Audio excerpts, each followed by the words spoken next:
Olá, bem-vindo, bem-vinda, bem-vinde. Eu sou Vitor Taveira. Essa é mais uma entrevista do século, aqui diretamente do Centro de Vitória, Estúdio 42B. Lembrando que essas outras entrevistas você pode assistir aí no YouTube do Século Diário, nas plataformas de áudio como o Google Podcast, Spotify. Curta, compartilhe, siga nossos canais e difunda aí a imprensa independente, alternativa, né? Hoje vamos trazer uma questão muito interessante, que é a luta dos professores pelo ensino superior, especialmente o ensino público. Convidada é a professora Júnia Zaidan, que é do Departamento de Línguas e Letras da Universidade Federal do Espírito Santo e atualmente presidente da Associação dos Docentes da UFES, a DUFES, uma entidade muito presente aí, né, em várias lutas da sociedade capixaba, e especialmente chegando agora recentemente, né, do Congresso do Andes, que é o Sindicato Nacional dos Docentes do Ensino Superior, aconteceu de 6 a 10 de fevereiro, lá em Rio Branco, no Acre. Ela estava falando que é uma cidade muito bonita, né? Sim. Poucos conhecem. Mas então, assim, bem-vinda, Júnia, e queria que você comentasse um pouco, para começar, da tônica desse congresso, como é que foram os debates, as principais decisões, porque é uma categoria muito forte, né? Com um poder também de influência, de um grande debate na nossa política educacional. Obrigada, Vitor. Primeiro, cumprimentar você, agradecer pelo convite e a todo mundo que está assistindo a esse programa Entrevista do Século. A gente chegou do Congresso no último sábado. O Congresso acontece anualmente, é a instância deliberativa maior do nosso Sindicato Nacional. A DUFES aqui na UFES é uma seção sindical do ANDES, Sindicato Nacional, que tem mais de 40 anos, né, o ANDES. A gente faz nesse congresso, todo ano, a atualização do nosso plano de lutas, tanto para as instituições federais, estaduais, quanto municipais, institutos federais e Cefetes também. Então, acho que eu poderia dizer que entre as tônicas estão a luta por reajuste salarial. A gente tem uma categoria que tem sido estrangulada, né, com congelamento, que já entra no seu sexto ano, o reajuste anual a que nós fazemos jus constitucionalmente tem sido usurpado de nós, né? Ou seja, não está se falando nem de aumento, de reposição, Só né, das perdas reposição salariais. inflacionária. Então, sem dúvida, foi um dos pontos que a gente debateu, de como articular essa luta, manter. A gente abriu, por meio da nossa presidência nacional, a mesa de negociação na semana passada, em Brasília, e essa foi uma das pautas.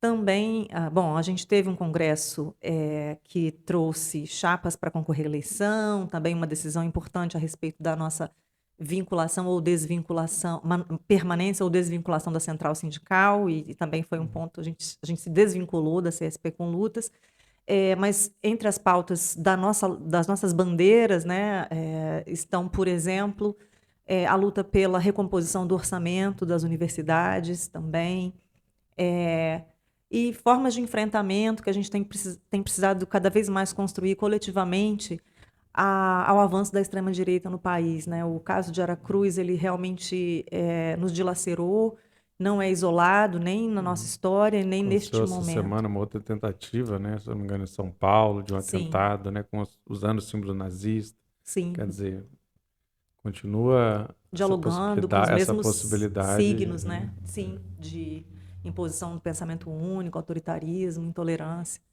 Acho que também é importante mencionar que, entre as pautas da luta dos docentes do ensino superior, estão também aquelas ligadas aos grupos que são alvo de violência, como os indígenas. A gente também pautou bastante, discutiu a licenciatura intercultural indígena, a gente discutiu formas de combate ao racismo, construção de uma universidade antirracista, além de pautas ligadas à população LGBTQIAP+, questões das mulheres. Então, é um sindicato que luta pela educação, que luta pelas suas condições de trabalho, salário e carreira, como Uhum. toda categoria de trabalhadores, mas que também luta pelo objeto de seu ofício, né, que é Uhum. a educação. Então, isso, a gente tem muito orgulho disso, assim, Sim, de muito dizer, a bem. gente está lutando tanto pela nossa própria causa, né, como profissionais, pessoas que precisam colocar o pão na mesa,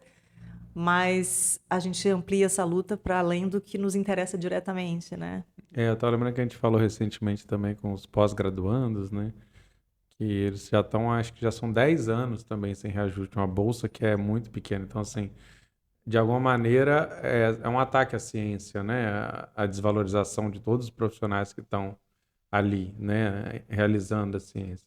Mais de 10 anos já. Mais de 10 É uma anos. bolsa irrisória, é absurdo que a gente veja, né, esse sufocamento, né, dos pesquisadores e pesquisadoras, que realmente ninguém consegue fazer nada com a bolsa. Eu acredito que seja R$ 400 para alguns A bolsa de segmentos. graduação e de mestrado, quer dizer, um profissional graduado ganha R$ 1.500 de Sim, bolsa, né? muitos anos já, Com mais de dedicação 10. exclusiva, enfim, sem os direitos trabalhistas, CLT e tudo mais, né? Sim, Então, é muito precário mesmo.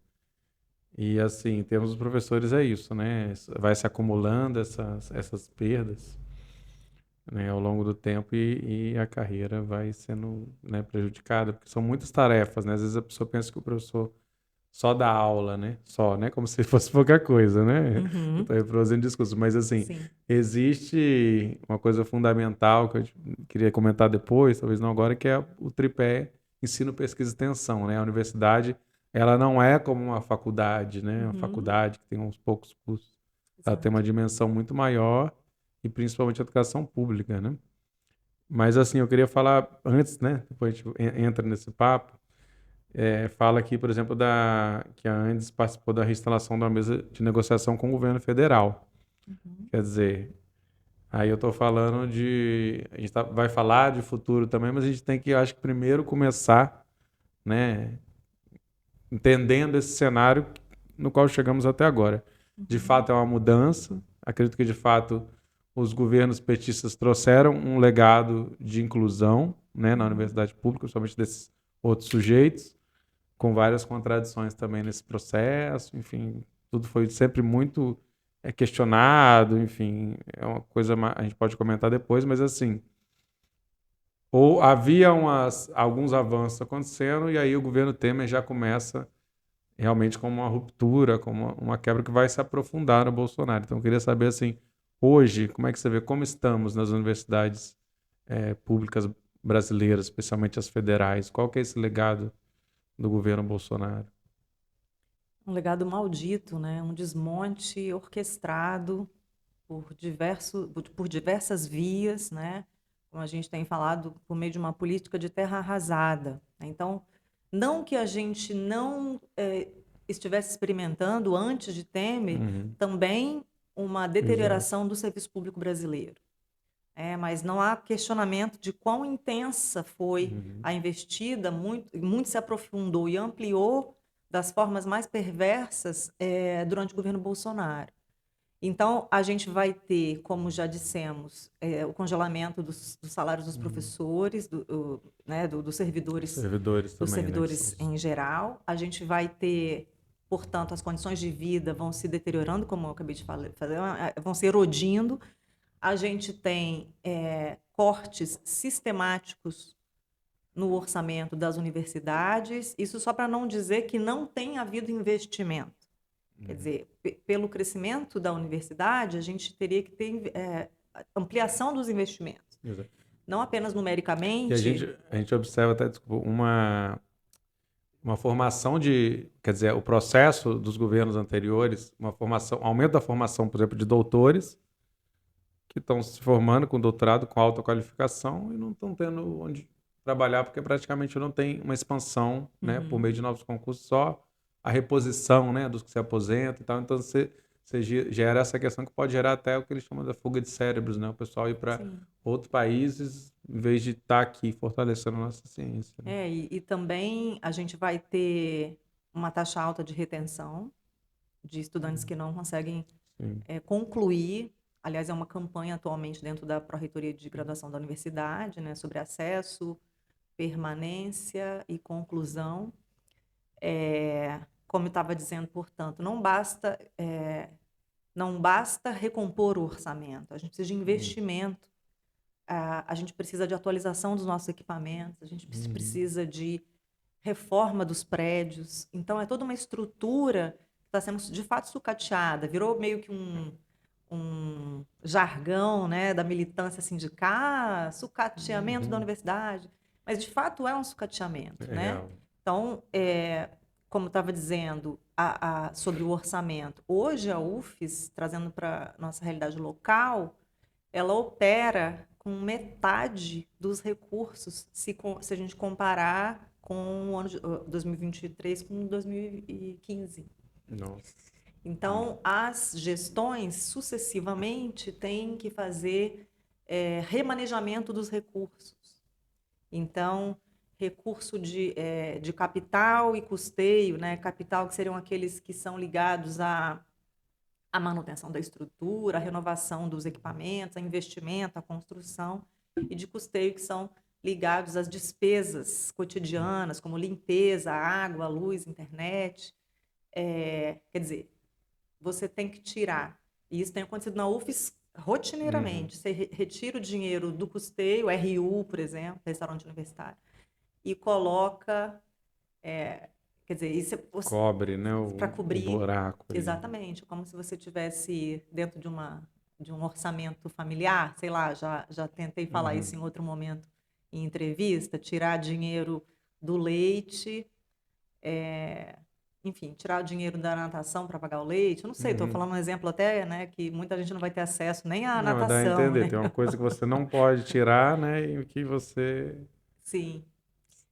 Então a gente vive isso diariamente, mas não sem resistência, não sem Uhum. tocar essa luta, denúncia, né? Não sem Uhum. denunciar as condições que têm sido impostas a E nós. o governo ainda teve uma série de bloqueios de verba, né? Que parece quase que uma provocação ali, um atentado para deixar desnortear, né? Vai combalindo, fala, ó, bloqueou, aí o pessoal protestou, aí desbloqueou. Quer dizer, parece que é um jogo orçamentário, uma espécie de terrorismo orçamentário Esse que bloqueio, gera uma incerteza, porque esses vários, foram alguns, né? Esses bloqueios deixavam as universidades e os institutos federais sem certeza se elas chegariam ao final do ano, esses né? bloqueios, eu acho que sem dúvida, como você está dizendo, Vitor, eles funcionam como uma forma de terrorismo, de dar as cartas, dizer quem Uhum, manda. Mas eles também têm o objetivo, e aí eu vou tentar explicar como eu consigo entender, né? Porque eu também não uhum, tenho muita proximidade com o campo financeiro, mas eles também funcionam como uma forma de inviabilizar o empenho daquele recurso, ou seja, de inviabilizar que a gestão de fato use o recurso. Como isso acontece? Você tem um recurso para usar em certo prazo, e aí o governo bloqueia. Depois ele desbloqueia, faltando um pouquinho de tempo para uhum, expirar o prazo. E aí ele diz depois: não, nós desbloqueamos, só que a gestão precisa fazer licitação, cumprir toda uma uhum, série de procedimentos administrativos, operacionais, financeiros, para né, uhum. conduzir os processos de acordo com a transparência que é exigida do serviço público e tem que ser exigida. Mas então assim, você percebe que na Sim. nossa experiência recente, esses bloqueios, eles tinham aquele propósito de inflamar, Uhum, né? E houve um requinte de crueldade, se eu puder dizer assim, sim. do governo Bolsonaro em relação à educação e à universidade E pública. teve efeito então, como você falou, porque assim, por mais que volte atrás, esse voltar atrás já atrapalhou um cronograma, um planejamento de Uhum, investimento, né? sem dúvida. E assim, além disso, né, é, como o pessoal dizia, além do pandemônio, a pandemia, né, tudo de uma vez. Como é que você vê o impacto, o saldo desse processo da pandemia, a paralisação das aulas, as aulas remotas? O que gerou isso para a universidade, para alunos, para professores, para a educação em geral, né? Uhum. Eu acho que tem tanta coisa para se dizer a respeito disso.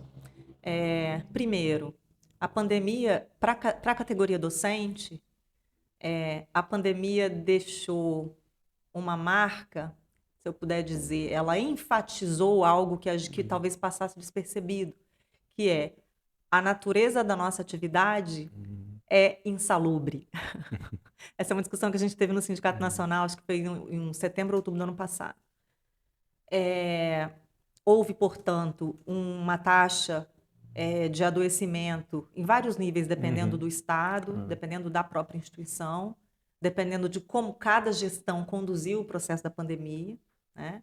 Mas houve adoecimento, houve intensificação e ampliação da carga horária de trabalho por causa das formas remotas que foram adotadas.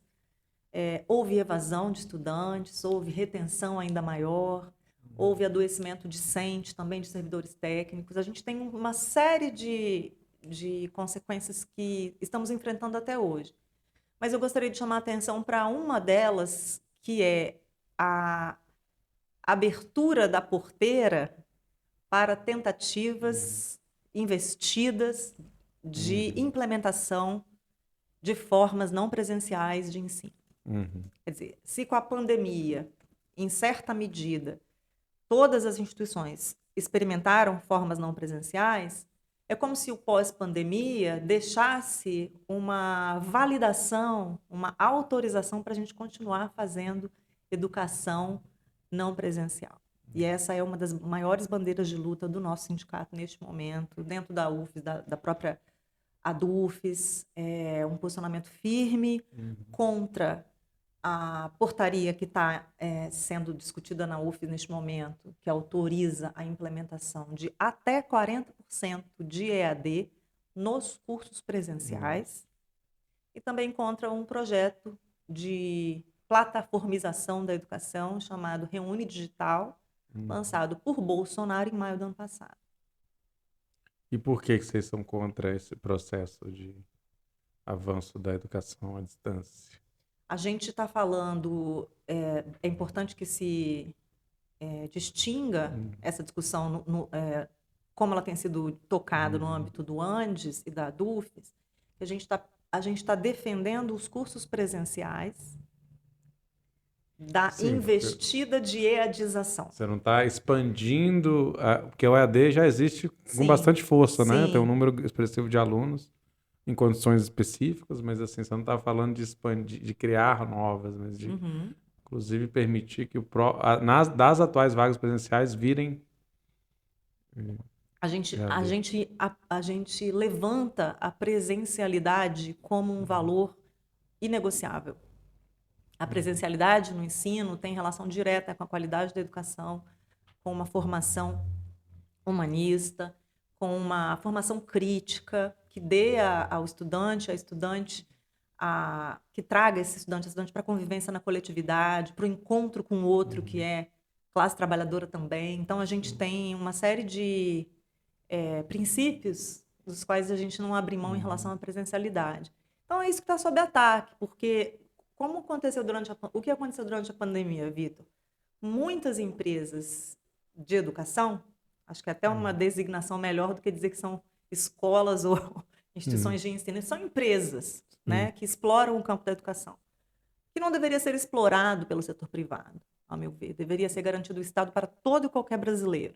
Então, as empresas que exploram a educação, com frequência durante a pandemia, demitiam docentes e utilizavam as aulas que eles haviam gravado. Então, o que você passa a ter? Você passa a ter uma concepção de educação que se instala, que é aquela de que uma mesma aula, uma aula sobre o mesmo tema pode ser reproduzida por mil anos, vezes, inclusive, por anos. Mesmo. E para multidões de estudantes, enquanto a gente enche os bolsos dos empresários. Isso não é aula. Quer dizer, a gente está substituindo a ideia de aula, de ensino, por uma ideia de um vídeo numa plataforma, né? É o processo pedagógico, né? Vamos dizer, falar de Paulo Freire, desse processo todo. Tudo se perde. A troca entre aluno e professor, né? A troca é imprevisível. A troca é o que existe entre nós. O professor pode ser questionado, né? Ser questionado. Nós vamos negociar as nossas diferenças, né? Então, quando a gente fala da presencialidade, é não abrir mão dessa qualidade que é singular para cada aula, para cada estudante, né? Na sua experiência. Um dia você vem à aula e não está muito bem, mas o outro está. Quer dizer, se eu passo a régua e procedo a uma homogeneização dos processos, eu estou presumindo que do lado de lá não tem uma pessoa, que tem um número, uma cabeça que eu conto, e é assim mesmo que as empresas fazem. Quer dizer, essa lógica, essa racionalidade se instalou dentro da universidade pública, muito facilmente. Que aí tem a ver até com cuidado, né, com o outro. O pessoal da educação especial fala muito isso. A escola é um lugar de confiança, né, para os pais e para as mães, de alguma maneira, apesar de todas as questões. Ali você sabe que tem alguma atenção, que as pessoas estão preocupadas, né, que vão ter profissionais ali e tudo mais. Sim, a gente vai ter, se eu puder falar mais um pouco disso, né? A gente fica À tão vontade. empolgado quando fala dessa luta pela presencialidade. É, a gente tem um aumento, portanto, das vagas em EAD acontecendo gradativamente nas universidades públicas, né? Uhum. Existe um interesse, claro, como eu estou dizendo, sobretudo do ponto de vista dos empresários, como a gente vai dizer, do grande capital, em abocanhar essa fatia suculenta de um mercado que não vai decepcionar, né? Então, vamos colocar plataformas em tudo, vamos entrar nas universidades públicas, porque nós não temos as nossas plataformas atualizadas, com a eficiência que se requereria ao ampliar muito o número de cursos com grande carga horária de EAD. Então, de onde viriam? Viriam do setor privado. Então, além dessa sanha empresarial, a gente também vai ter um interesse dos gestores políticos, sejam do governo, sejam dos gestores das próprias instituições, como pró-reitores, reitores, não estou falando especificamente da UFES, mas também poderei estar falando no sentido de abrir o caminho para cumprir as metas do Plano Nacional de Educação, o PNE, que estabelece que até 2024, 40%, chegaríamos, agora estou esquecendo exatamente é um dado alto, que é 40% das matrículas do ensino superior seriam nas escolas, nas instituições públicas. Hoje é bem abaixo. Hoje a gente tem cerca de 25%. Então, a gente não A pode grande chegar... expansão se dá no governo Fernando Henrique, né? Que dá a expansão da rede privada, né? A gente não tem...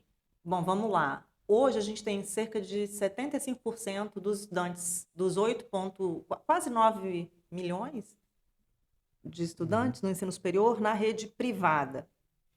E a política E 25%... do ProUni também é uma política Pois do é. governo do PT que fortalece esse setor. Porque a gente teve, sim, expansão durante o governo de FHC, mas durante o governo Lula injetou-se muito recurso público no setor privado por meio do ProUni, esqueci o nome do outro programa. Enfim, que deu o poder de bala financeiramente às instituições privadas. Quer dizer, e esse recurso para as universidades públicas poderia ter sido, né, muito importante. Essa razão 75-25, ela não foi assim sempre. O governo Fernando Henrique, como eu disse, na verdade ele abriu as portas para esse processo de expansão, né? Mas ele continua acontecendo de lá até aqui. Antes do golpe de 64, a gente tinha uma razão diferente. Era o contrário. Era o contrário. Era a grande maioria dos estudantes no ensino superior nas universidades públicas. Então, ao longo dessas últimas décadas do século XX e essas primeiras do século XXI, a gente foi experimentando uma virulenta investida do capital internacional no nosso setor educacional.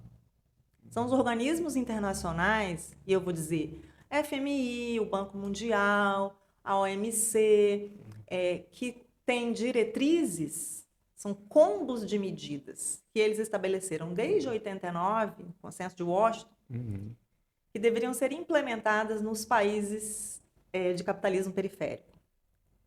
Como que foi isso no Brasil? No Brasil, todos os governos, desde 89, seguiram à risca as indicações dos organismos internacionais. O que significou isso? Redução do investimento do Estado na educação, redução do serviço público, ajuste fiscal. Todos os governos trouxeram o discurso do ajuste fiscal, né?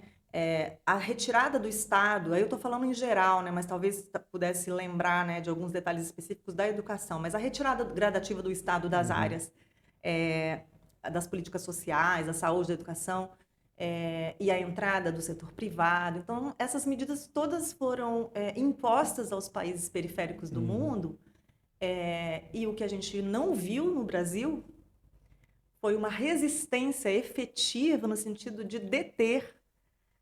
Tanto que a gente tem essa alteração drástica no nosso cenário da educação pública.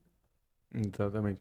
E aí eu queria falar assim, que voltando àquele papo do início, né, que eu mencionei, a universidade não é só um espaço de formação para o mercado, também é, né? Também é um espaço de formação para a ciência, né, de novos cientistas e especialmente de cidadãos críticos, né? A gente sabe, por exemplo, aqui no Espírito Santo, o peso que a UFES tem, né?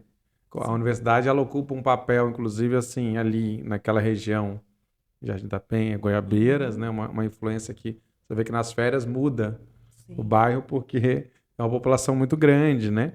Mas, assim, tem outros aspectos, inclusive do fomento cultural, né? Tem o teatro, tem o cinema, enfim, cumpre seu papel, por exemplo, com o RU, se você pensar, né? Na alimentação adequada, enfim, é toda uma engrenagem que gira, e aí o que eu estava falando era isso, o ensino, pesquisa e extensão como tripé, né? Uhum. Fundamental da educação pública, que é o que difere de outras entidades, inclusive universidades privadas, né? Passam a ter, né, como é o caso da UVV, que foi de centro universitário para a universidade, a FAESA, se eu não me engano, hoje é um centro universitário, que Uhum. são graus, né, até escalar, mas eles passam a ter certas obrigações. Sim. Talvez não cumpram tanto quanto a universidade pública, mas número de doutores, Uhum. né, projetos de pesquisa, projetos de extensão.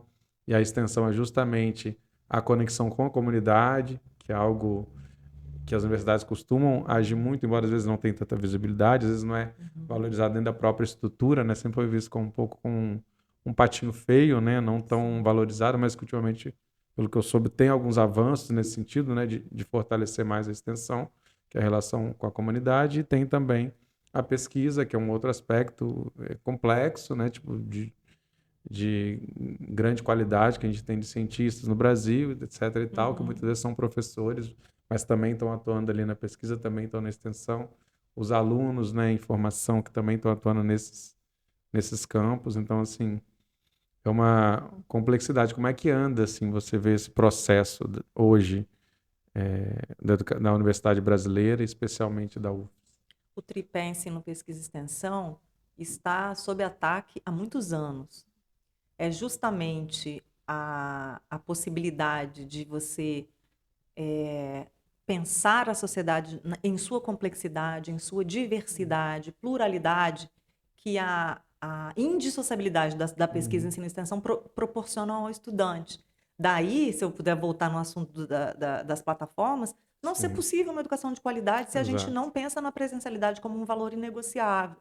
Então, há muitos anos está sob ataque e a gente pode, a evidência disso, por exemplo, claro, a gente pode falar das bolsas de pesquisa congeladas, né, e que Uhum. isso está inviabilizando a própria existência de pesquisadores dentro da universidade, mas a gente vai lembrar aí que, historicamente, a extensão universitária foi, foi o patinho feio do tripé, né? Uhum. Bolsas muito mais escassas, né? Muito menos visibilidade, sendo que o processo de extensão, as iniciativas de extensão, são aquilo que nos dignifica enquanto instituição diante da sociedade. Eu tenho às vezes dito que não significa que nós tenhamos que trazer as questões da sociedade e pautá-las na nossa extensão e pesquisa e ensino. Se a gente puder pensar junto, é muito estranho se for desse modo, porque significará que nós estamos separados, que eu Uhum. estou como um forasteiro ali, né? Uma Tento. bolha, como se fosse uma bolha fora da sociedade, né? Exatamente. Então, assim, Uhum. o que a gente tem insistido numa concepção de universidade em que se apresente, se dê a ver toda a complexidade da nossa sociedade pelo fato de nós estarmos lá dentro. E quem somos nós? Daí seria importante a gente lembrar que fotografia tem a universidade hoje. Isso é algo bom para se falar. A universidade é uma universidade que abriga uma diversidade em sua população étnico-racialmente. A gente tem negros e negras na universidade, a gente tem indígenas também, muito menos do que deveria ter. A gente tem a presença das mulheres e as pautas relacionadas às lutas das mulheres, como, por exemplo, o assédio. Vamos lembrar que a universidade continua um ambiente muito masculino, o que não significa que não tenha muita mulher. Mas a gente vive sob condições de opressão que transcendem ali as paredes do departamento e os títulos de doutor e de mestre que cada um eventualmente tem. Então, assim, a universidade, portanto, abriga essa imensa pluralidade de pessoas, diversidade. A população LGBT, que mais tem cada vez mais pautado as suas questões.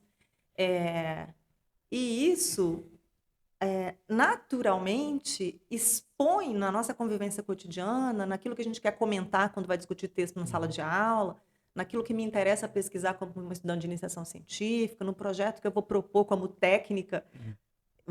Automaticamente, as questões da vida social vão se apresentar, né? Vão emergir nessa nossa vivência. Mas a gente tem que andar muitas milhas ainda para, de fato, endereçar ou ir ao encontro da vida social dentro da universidade.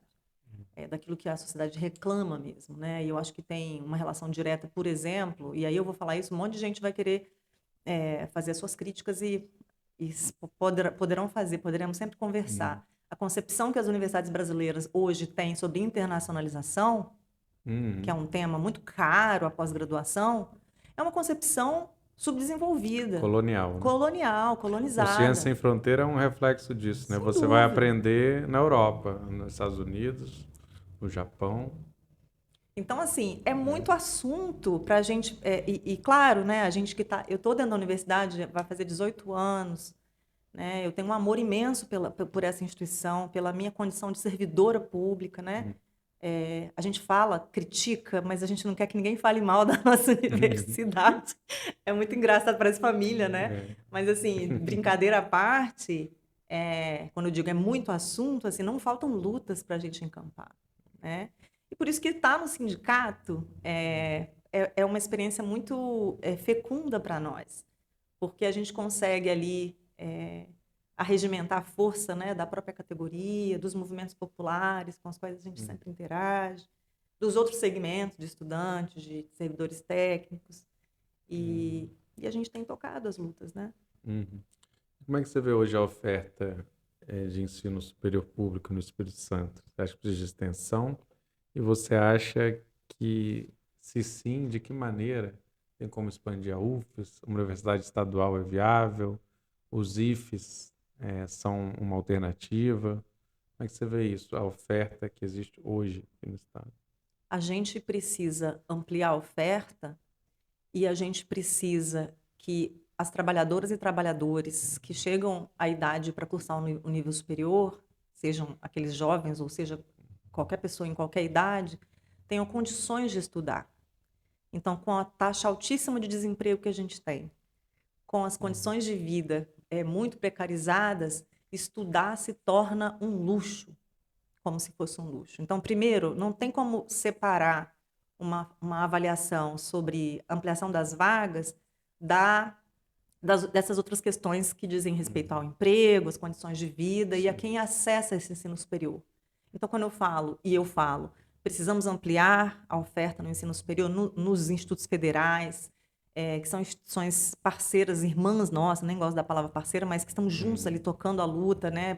Cada vez mais ampliando o ensino superior também, os institutos, né? Sim. Eles foram mais técnicos historicamente, mas ultimamente tem aumentado graduação, inclusive pós-graduação, mestrado, Sim, doutorado. E agora a nossa luta pela universidade estadual, a gente precisa de uma universidade estadual? Precisa. A gente precisa avançar nisso. Mas a gente precisa construir uma universidade estadual presencial. Então, não nos interessa que nenhuma alternativa, nenhuma solução supostamente milagrosa, panaceia, que nos imponha abrir mão do ensino, pesquisa e extensão. E toda a qualidade que a gente estava falando ali, né? Como são indissociáveis e como eles possibilitam né? Uma formação crítica, um dar sentido às coisas que só isolado na sala de aula você não daria, mesmo presencialmente. Desculpa. Então, temos que lutar pela universidade estadual, pela recomposição do orçamento dos IFES, dos institutos federais e das universidades também, porque a ampliação de vagas também depende de condições, de estrutura, né? E essa questão da permanência é cada vez mais forte, né, no debate. Participei daquela, como estudante, naquela época, de discutir do início da política de cotas, né, que o movimento negro vinha trazendo, mas assim, cada vez mais urgente ficou, ok, temos as cotas, mas as pessoas não estão conseguindo concluir, né? Então, Sim.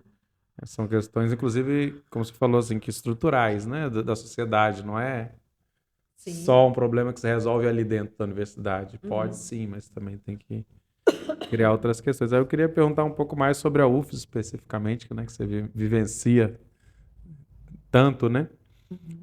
Um pouco da atual situação da universidade, com todas essas turbulências dos últimos anos, como é que ela está lidando com isso, né, em termos de gestão, dessa manutenção Tem as lutas pessoais, né, Sim. que os professores, que os alunos, servidores travam, tem as lutas institucionais, né, que são um sentido macro, digamos, né? Sim, acho que alguns pontos a gente mencionou anteriormente, e aí eu vou ventilar brevemente, que são os cortes orçamentários, que têm viabilizado o próprio funcionamento diário da universidade, né? O congelamento de salário, que tem deteriorado as nossas condições de vida dos servidores técnicos e também docentes, a falta de investimento, as bolsas congeladas, então os estudantes ficam aí à deriva, né?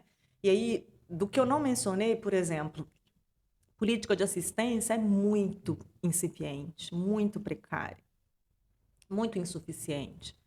Política de permanência. A gente tem uma Universidade Federal do Espírito Santo sem moradia estudantil. Isso é incrível. É uma bandeira do movimento estudantil de décadas. Nós precisamos enfrentar esse problema. Então, muitas vezes, as pessoas que vão defender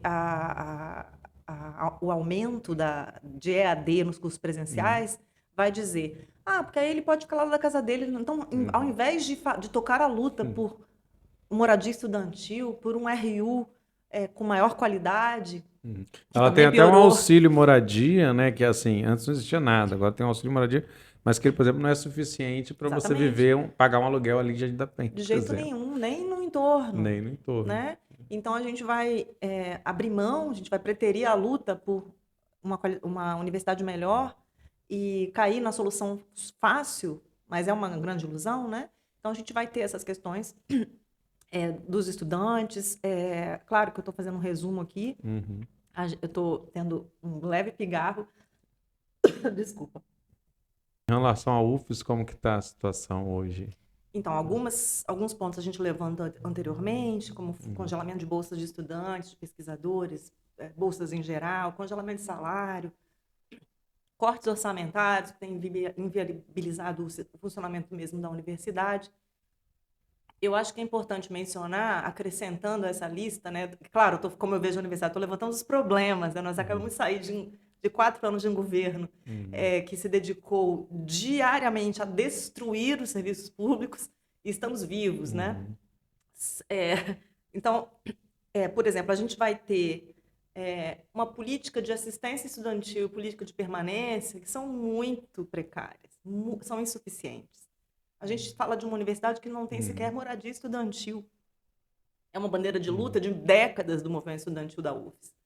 Então, a gente vai ter uma população discente, pauperizada cada vez mais, com dificuldades não só de acessar a universidade, mas de permanecer nela, de estudar e, portanto, de concluir os cursos, né? Então, não podemos...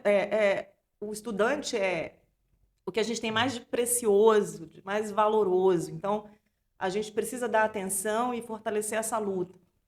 No campo da docência, a gente discute, como eu estava comentando sobre a pandemia, sobre a intensificação e aumento da jornada de trabalho, a gente tem discussões em andamento neste momento sobre como computar a nossa carga horária.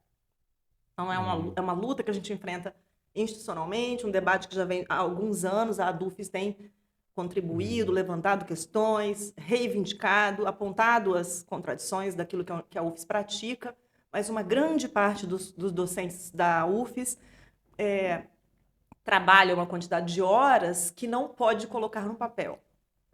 Então, a gente tem 40 horas de dedicação exclusiva semanalmente, né? Uma grande parte dos docentes trabalha muito mais que isso e não pode colocar no papel. Bom, na pandemia isso foi ainda mais, né? Muito mais, muitíssimo mais. Então, e a gente tem uma outra pauta de luta neste momento, que está acalorando os nossos debates, é o não cumprimento de uma lei de 2014 que estabelece cotas para docentes nos concursos públicos, cotas para professores negros e negras. Inclusive, a Sueli Carneiro teve recentemente, teve na DUFES, né, falando com os professores.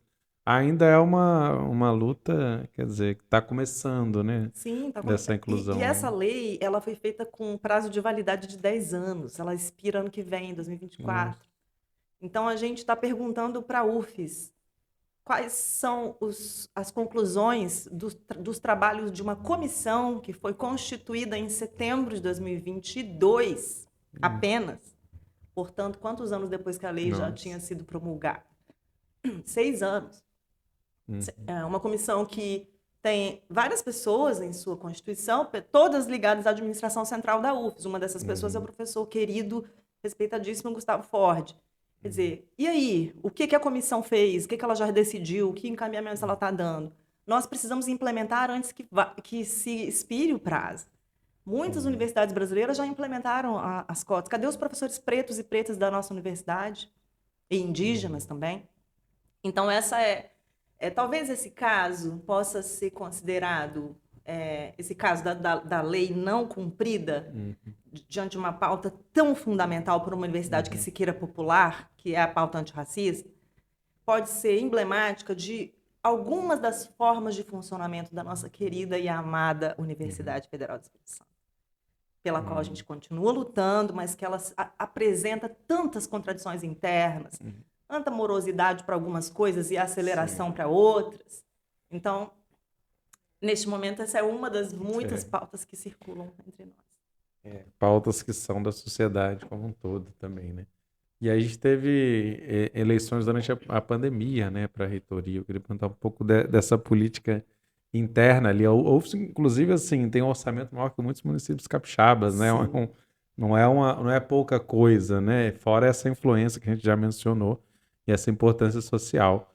Então, assim, houve uma articulação da então vice-reitora Etel Maciel, hoje está no Ministério da Saúde, né? Foi uma figura importantíssima, né? Tanto na pandemia, no exercício profissional dela, né? Como especialista, como nessa política ela tem, né? Foi vice-reitora na gestão anterior. Inclusive, assim, a UFES tem um histórico de continuidade, né? De um mesmo grupo político desde os inícios dos anos 90 ali, né? E houve uma articulação muito forte na qual a lista tríplice, que foi enviada para o Bolsonaro, trouxe 3 pessoas do mesmo grupo político, isolou essa oposição, que era uma oposição de direita, inclusive, né? Mas aí o nosso birrento ex-presidente Jair Bolsonaro não escolheu a Etel, que foi a mais votada, que era, na verdade, quem estava representando esse projeto político, e indicou o Paulo Vargas, né? Que era um aliado, né? Também. E ele pegou um momento difícil, né? Assumiu no meio da pandemia e está aí caminhando já para o final do seu mandato. Com todos esses desafios, como é que você vê? E tem eleição, né? Acho que no segundo semestre desse ano. Como é que está essa movimentação? Como é que você avalia a atual gestão da universidade? A história da nossa universidade foi ferida. A gente tem uma chaga na história da nossa universidade em relação à democracia interna. Isso significa que a decisão coletiva de uma comunidade de mais de 30 mil pessoas não foi respeitada. Então, que decisão é essa? Ainda que seja legal... Teve uma consulta interna também, né, porque o Conselho Universitário é mais restrito. A consulta ampliada também até venceu com uma margem significativa. Exatamente. Então, assim, o processo eleitoral dentro das universidades federais, ele é todo complexo e precisa ser revisto e como eu sempre digo, é uma casa de marimbondo na qual ninguém quis mexer desde a Constituição de 89. Que casa de marimbondo é essa? É que o processo eleitoral nas universidades, ele começa nas universidades, mas ele não termina nas universidades. E essa é uma bandeira de luta do Antissindicato Nacional, para que os processos comecem e terminem na universidade, que ela dê ao presidente o nome do seu reitor. E hoje não é assim, a gente manda para a presidência, para o ministério, o nome de uma lista tríplice, né? E, pela lei, qualquer um desses 3 nomes pode ser nomeado. Então, do ponto de vista legal, não tem nada de errado em nomear o 2º ou 3º lugar. Mas a gente vai lembrar que nem tudo que é legal é decente. A gente vai lembrar que, por exemplo, a escravização das pessoas negras foi legal. O Brasil foi um dos últimos países a acabar com a escravização das pessoas. Então, o parâmetro da legalidade não é suficiente quando a gente fala de democracia. E embora o reitor nomeado por Bolsonaro não possa ser chamado de um interventor à moda dos demais interventores nomeados em outras instituições, o que acontece na Universidade Federal do Espírito Santo desde 2020 é uma intervenção. O que significa dizer que basta fazer uma pergunta. A reitora eleita foi nomeada? Não. Ela podia? Sim. Ela queria? Sim. Ela se apresentou para o trabalho? Sim. E por que ela não foi nomeada? Porque o nomeou outro. Então, estamos sob intervenção. Então, que não aparem dúvidas a respeito dessa designação que a gente dá, que inclusive foi objeto de estudo nosso num livro que a gente publicou em 2022, intitulado A Invenção da Balbúrdia, dossiê sobre as intervenções de Bolsonaro nas instituições de ensino superior, organizado pela professora Ana Carolina Galvão, do Centro de Educação da UFES, pelo professor André Ricardo, do Centro de Ciências Humanas e Naturais, que, como eu também organizei, junto deles, esse livro, pela ADUFES e pelo ANES. Quer dizer, lá a gente caracteriza direitinho cada caso e diz por que a gente chama de intervenção que a UFES está vivendo. Não está nomeada a pessoa que tirou em primeiro lugar? Não, então está sob intervenção. Então, assim, o que eu vejo? De fato, foi uma gestão muito difícil para o professor Paulo Vargas, que foi nomeado por Bolsonaro. Né? A gestão dele se iniciou bem próxima da nossa gestão na ADUFES, né? Em 2019, finalzinho. E a gente continuou, inclusive, a pandemia inteira e até agora, assim como o professor cumpre seu mandato até o final do ano. Olha, a Universidade Federal do Espírito Santo carece de uma gestão dialógica, né? Assim, que de fato converse com toda a base da universidade. É claro que entre as pessoas que estão ouvindo a entrevista do século aqui que você está tocando, esse programa, vão ter muitas divergências, pessoas que têm opinião diferente, né? Mas a gente sente falta de uma gestão que venha espontaneamente conversar com toda a sua comunidade. A gente sente falta de processos que sejam menos burocratizados e mais inclusivos, com a participação ampla e a escuta ampla. Então, assim, muitos campos... Inclusive, para além de Goiabeiras, é importante ressaltar que tem campus em Maruípe, tem o campus em Alegre, tem campus em São Mateus, tem outras estruturas também. É claro que, assim, a gente vai ter divergências programáticas em relação à gestão que está tocando a universidade neste momento, né? A gente tem divergência de concepção de universidade, a gente percebe isso, né? Mas a gente reivindica uma gestão universitária, de uma gestão compartilhada, de um diálogo efetivo. A gente vai ter, portanto, ao longo desse ano, as conversas que costumam acontecer em anos eleitorais, né, dos diversos grupos. Acho que você mesmo estava tocando nesse assunto inicialmente.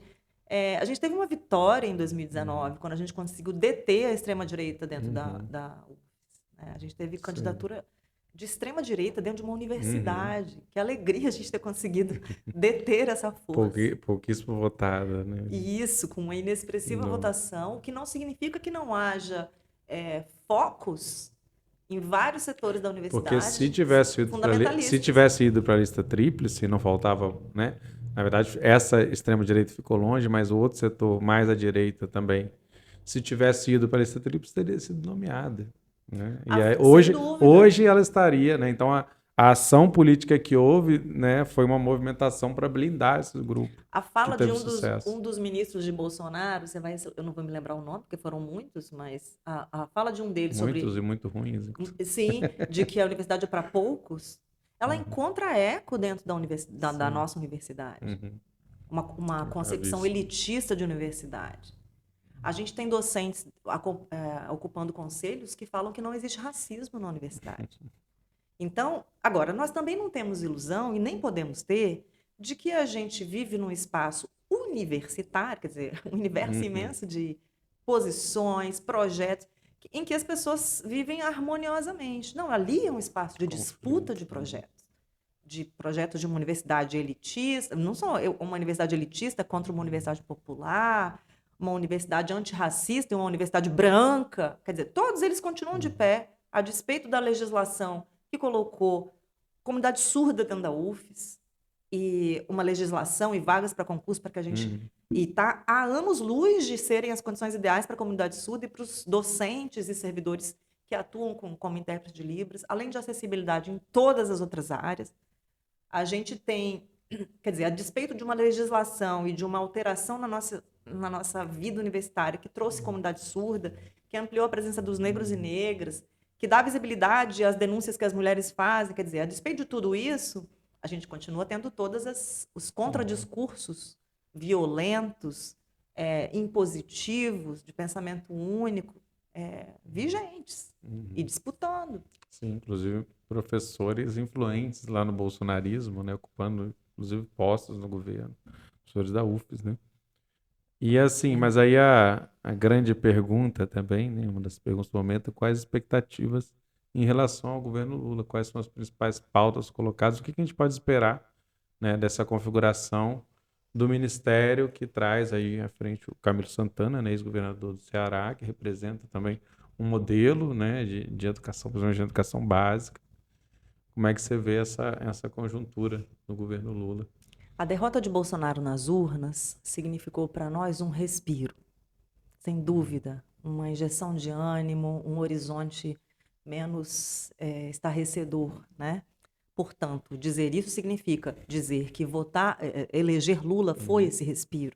Nós nos empenhamos com toda a coletividade dos sindicatos, dos movimentos populares, dos partidos também, com raríssimas exceções, pela eleição de Lula, pelo voto em Lula. Era o que a gente dizia no nosso sindicato. Fizemos campanha pelo voto em Lula. Então, significava objetivamente a possibilidade de nos livrarmos do pior governo da nossa história, de um genocida. Agora, isso não significa que nós depositemos nossas esperanças num governo que tem muitos traços de conciliação, que mantém o seu pendor conciliatório, né, diante de uma realidade da divisão social do trabalho que a gente vive. Né? A gente tem classe trabalhadora e a gente tem os donos dos meios de produção. Não tem conciliação. Quer dizer, quando a gente fala de conciliação, a gente está falando da sobreposição, de fato, dos donos de tudo, massacrando a classe trabalhadora. Então, a gente não tem ilusão de que vai ser fácil, de que vai ser legal. A gente tem aí um anúncio, por exemplo, sobre possível, eventual reajuste para os servidores de 9% ou menos. Em janeiro de 2022, a gente já estava reivindicando 20%. Então, assim, não vai ser fácil. Mas, sobretudo, não vai ser fácil, se a gente pensar na educação, porque o projeto de educação que se apresenta, que tem, né, como cabeça o Santana, não é o projeto que a DUFES defende, não é o projeto que o nosso Sindicato Nacional defende, não é o que eu, como professora, defendo. Né? Então, é um comprometimento inequívoco e incontestável com o grande capital, que dialoga de boa com toda essa ideia de plataformização da educação, que, aliás, começou e se ampliou no Ministério de Mercadante, sob Dilma ainda. Né? Vamos lembrar que Lula trouxe o EAD também. Que tem lá como atrás. grandes agentes as fundações, né? Sim. Fundações de bancos e grandes empresas privadas. Sim, que atuam segundo a cartilha desses organismos internacionais que mencionei anteriormente na nossa conversa, né? Que desde da década de 90 ditam as regras na periferia do capitalismo, Uma né? visão também individualizante, né? Sim. Digamos, do aluno, meritocrática, né? Como se você... Meritocrática, que responsabiliza o estudante pelo seu eventual sucesso ou fracasso e, portanto, retira esse sujeito, o ensino não presencial faz isso, Uhum, retira esse sujeito da convivência com a diferença, retira esse sujeito da convivência com o seu igual, que lhe dá a liga, uhum, né, de nos percebermos como membros da mesma classe, que é a classe uhum. A trabalhadora. percepção das contradições, né? De forma mais aguçada como ferramenta de Sim, transformação, né? De sim. experiência. Então, toda a mentalidade, a racionalidade na qual essas ideologias para a educação atualmente está inscrita é essa racionalidade neoliberal, né, do mérito, do cada um por si, da inovação, das parcerias. Quer dizer, a presença de fato do Estado nas áreas que jamais deveriam ser oferecidas como nicho para lucro dos grandes capitalistas, como saúde, educação, todas as áreas, né? A cultura, a arte, por exemplo, onde, por exemplo, o Itaú está lá com todas as forças. Agora eu perdi o fio da meada da estrutura que eu estava construindo, mas enfim, para dizer Uhum. que a racionalidade que está colocada, né, é de um afastamento, de um isolamento do sujeito dessas convivências, né? E a gente tem um outro projeto de universidade, de educação, né? Mas teremos pelo menos a mesa de negociações. Exatamente, né? O que não existia, o diálogo não existia, agora ele existe em condições aí Mas assim, vamos de lá, né, disputa, né? Vitor? Adianta a gente ter diálogo se a gente já sabe qual vai ser o final da história? É claro que queremos, nós não vamos abrir mão da mesa de negociações, a gente não vai abrir mão de podermos lutar, né, sem sermos criminalizados por sermos militantes. Né? A gente está sob ataque, o sindicalismo está sob ataque há muitos anos, por exemplo. Né? Então, não vamos, de fato, desvalorizar, né, a, a, a possibilidade de reivindicarmos, de criticarmos o governo. Né? Que bom que podemos fazer isso. Né? Eu, pessoalmente, tenho imensa admiração por Lula. Imensa. Sou daquela que chora quando o Lula fala. É uma figura política extraordinária, isso não dá para Extraordinário. negar, né? Vi Lula mais de uma vez, uma delas foi aqui na Costa Pereira antes dele ser preso. Quando ele saiu da prisão, deu aquele discurso tipo Fidel Castro, de não sei quantas O da horas. Jararaca? Agora eu não estou lembrada. Eu lembro que eu assisti, eu Que bom. chorei. Então, assim, isso é uma coisa. Outra coisa é a gente depositar as nossas esperanças tendo, né, com toda a consciência que os anos nos dão, né? Eu tô com 50 anos de idade, eu acho que é tão bom a gente poder ler o que acontece conosco, né? Se aperceber, né? E da construção que a gente tem feito, de como o nosso país tem se conduzido e sido conduzido, né? O pensamento crítico também não permite a gente ter uma visão estática, né? De que essa alternância de poder por si só vai transformar a realidade, Tem né? muito trabalho a ser É feito. muita coisa e é uma disputa permanente ali, né? Dentro das instituições e para fora delas também. Sem dúvida. Bom, agora vamos trazer o nosso momento cultural, né? Feitando esse papo tão bom, tão interessante, tantos elementos, que é justamente, vou aproveitar, foi no ano passado, né? O livro Guia Anônima, Júnia Zaidan, a própria aqui. Então vou aproveitar para comentar um pouco, né? Porque a gente já esteve aqui falando de literatura capixaba, aí eu aproveitei o ensejo, falei, Júnia, traz seu livro aqui, vamos dar uma pincelada, falar um pouco dessa produção, né? Já que você é da área das letras. E é um livro pela editora Cousa, né? Com a Fina Produções, né? Isso. Que saiu ano passado e é uma dica aí também literária para o pessoal. Queria que você comentasse rapidinho dessa produção, uma série de contos, né? Foi um ano muito feliz, assim, de 2022, por ter publicado minha primeira publicação de criação literária, que demorei muito para, como dizia uma aluna minha, né, botar para jogo a escrita literária. Demorei muito para botar para jogo a escrita literária. E foi maravilhoso ter a leitura de muitos amigos e amigas antes de publicar o livro e organizar, né, essa coletânea de 17 contos. Esse número 17 tinha uma relação direta com o número de Jair Bolsonaro, que depois passou para 22. Então, é só para dizer que, como é inevitável, né, o livro traz muito da minha própria vida, de militância, de mulher. Tá devendo cinco contos Tô agora. devendo 5 contos. Próxima edição ampliada. Se ele não mudar de número de novo. É verdade, é verdade. Saiu pela editora Cousa, com produção da produtora Fina, com a arte maravilhosa de Luciano Feijão, esse querido que, inclusive, está expondo seus trabalhos aqui. No Mais, né? Tem a exposição rolando ali no Museu de Arte Espírito Santo, Centro de Vitória. Com o trabalho de diagramação de Werlen Castro, que por si Muito só também é um bonito. trabalho artístico. Esse livro foi viabilizado pelo edital da Secretaria de Cultura, pela Secult.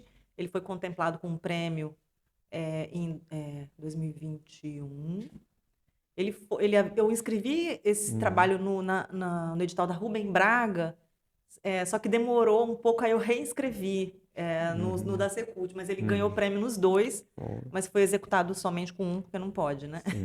Tem duas traduções também, né? Isso, Dois contos a tradução pro faz inglês. parte da minha vida e eu quis também trazer para o livro duas traduções de 2 contos, que foi feita em parceria com a minha querida Maria Bernadette Morosini, minha comparsa.